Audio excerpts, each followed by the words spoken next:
हकीकत यह है कि ऋतुराज चौधरी, जो आईआईटी मणिपुर में कंप्यूटर साइंस के छात्र थे, उन्होंने गूगल की एक सेवा में सिक्योरिटी बग, तकनीकी खामी खोजी थी।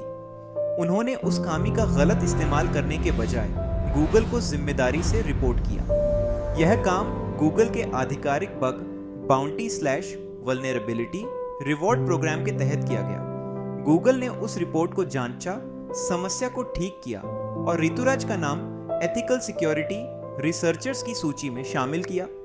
यह प्रक्रिया दुनिया भर में सामान्य है और इसे हैकिंग नहीं बल्कि एथिकल हैकिंग कहा जाता है। सोशल मीडिया पर वायरल हुई यह कहानी कि रितु राज चौधरी ने गूगल को 51 सेकंड के लिए हैक कर लिया, असल मायने में सच नहीं है।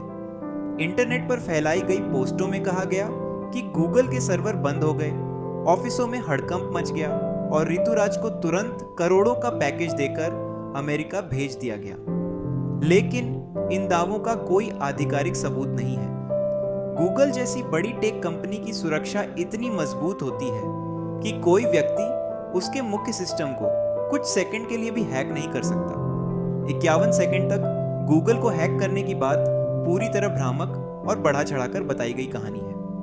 51 सेकंड तक गूगल को हैक करने वाली बात दरअसल गलत समझ और मीडिया की सनसनीखेज सोच का नतीजा है। किसी फीचर में खामी ढूंढना या टेस्टिंग के दौरान किसी हिस्से पर असर दिखना पूरे सिस्टम को कंट्रोल करने जैसा नहीं होता। खुद ऋतुराज ने भी साफ कहा कि उन्होंने गूगल को हैक नहीं किया, न ही उन्हें कोई करोड़ों का ऑफर मिला। उनकी असली उपलब्धि यह है कि उन्होंने ईमानदारी और ज्ञान के साथ इंटरनेट को सुरक्षित बनाने में योगदान दिया। यही इस कहानी की सबसे बड़ी और सच्ची सीख है।